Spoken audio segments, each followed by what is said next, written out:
Class 6 विषय हिंदी व्याकरण पाठ 6 का घ जो है पर्यायवाची शब्द, इसको हम आप लोगों को समझाने जा रहे हैं कि पर्यायवाची शब्द किसे कहते हैं, क्या है।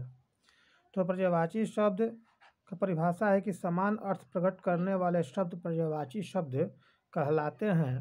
पर्यायवाची शब्दों के अर्थ मिलते जुलते होते हैं। जैसे अग्नि है, अग्नि का आग, पावक, अनल इत्यादि।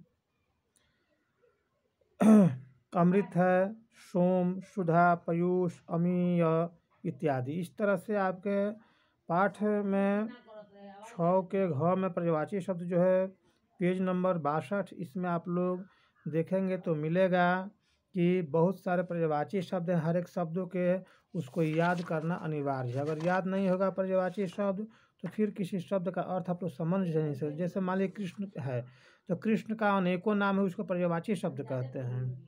तो जैसे श्याम, गोपाल, कन्हैया, नारायण इत्यादि बहुत सारे नाम हैं। तो केवल कृष्ण आप जानेंगे, श्याम नहीं जानेंगे तो भी आप अर्थ नहीं प्रकट कर सकते हैं, समझ नहीं सकते हैं, समझा नहीं सकते हैं।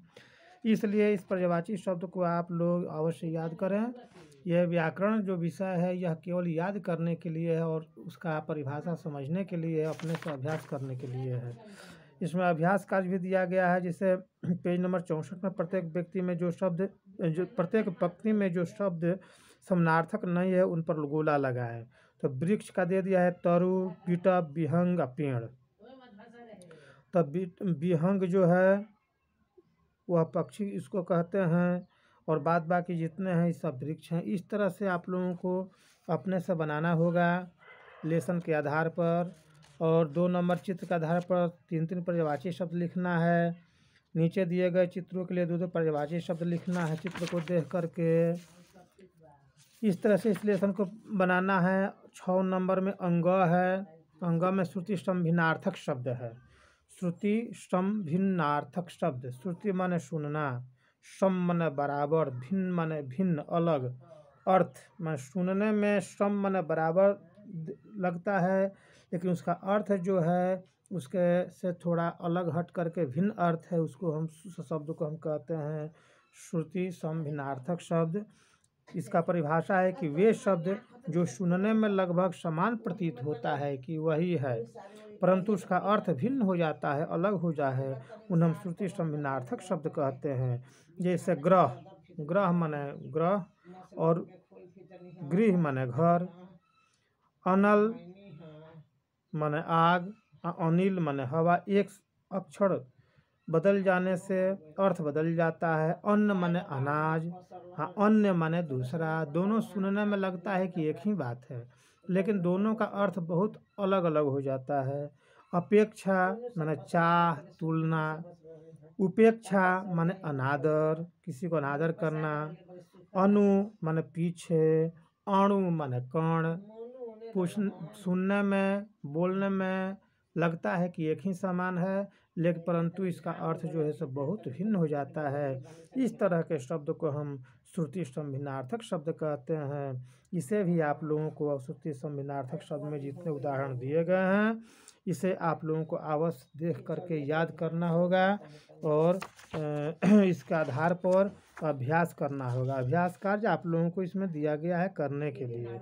इसमें क्वेश्चन आंसर नहीं है कि हमको लिखाना है, कि ये आप लोगों को केवल अभ्यास करना है। इसके बाद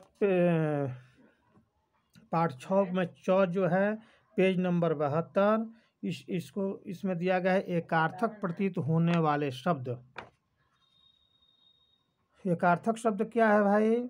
एकार्थक हिंदी भाषा में अनेक शब्द ऐसे हैं जो एक ऐसे जैसे प्रतीत होते हैं परंतु उनके अर्थों पर ध्यान देने से यह स्पष्ट हो जाता है कि वे एक दूसरे के समानार्थक नहीं बल्कि सर्वथा भिन्न अर्थ को बोध कराते हैं। जैसे ग्रंथ, ग्रंथ में कोई बड़ी तथा प्रसिद्ध पुस्तक, पुस्तक कोई साधारण पुस्तक। ग्रंथ कहने से बहुत लगता है कि बहुत भारी प्रसिद्ध कोई किताब है, जैसे ऋग्वेद, यजुर्वेद, सामवेद, अथर्ववेद इत्यादि। और पुस्तक कहने से कोई साधारण किताब है, छोटा किताब है। तो एकार्थक शब्द के और भी उदाहरण हैं, जैसे अवस्था माने आयु, अवस्था माने दशा, आयु का अर्थ होता है उम्र। इस बीमारी ने उनकी अवस्था बहुत खराब कर दी है, कोई कहता है। और राम और श्याम की आयु में 2 वर्ष का अंतर था। जब हम इस तरह का सेंटेंस बोलते हैं तो बीमारी ने उसकी अवस्था बहुत खराब कर दी, माने अवस्था जो दशा था, उसके बीमारी का जो दशा था उसकी अवस्था को बर्बाद कर दिया। और राम और श्याम जो है 2 वर्ष का अंतर है, तो ये भी अवस्था है, माने आयु के विषय में बोल रहा है। उसी तरह से अनिवार्य माने आवश्यक, अनिवार्य माने जिसके बिना काम संभव न हो, वह भी अनिवार्य शब्द है। तो आवश्यक शब्द जो है जरूरी शब्द में आता है। तुम्हारी बीमारी में यह दवा लेना अनिवार्य है, अब मुझे एक आवश्यक काम से बाहर जाना है। दोनों में अनिवार्य शब्द है, इन दोनों में क्या अंतर है कि बीमारी में यह दवा लेना नितांत आवश्यक अनिवार्य है, और उसको एक आवश्यक काम के वास्ते उसको बाहर जाना है। इस तरह से इसमें बहुत सारे शब्द हैं, इसको आप लोग अपने से याद करना है। व्याकरण एक ऐसा विषय है जो इसमें ज़्यादा आप लोगों को याद करना है, शब्द का स्वरूप, और उसके आधार पर आप लोगों को अभ्यास दिया गया है। इसे आप लोग अवश्य समझें और अवश्य बनाएं, तभी संभव है। इसी के साथ मैं विराम करता हूँ। अगले दिन आप लोगों को लेसन 7 संज्ञा जो है उसको हम पढ़ाएंगे। धन्यवाद। होमवर्क में आप लोगों को क्वेश्चन आंसर तीनों घ, अंग और च में से इसको कंप्लीट कीजिए। धन्यवाद।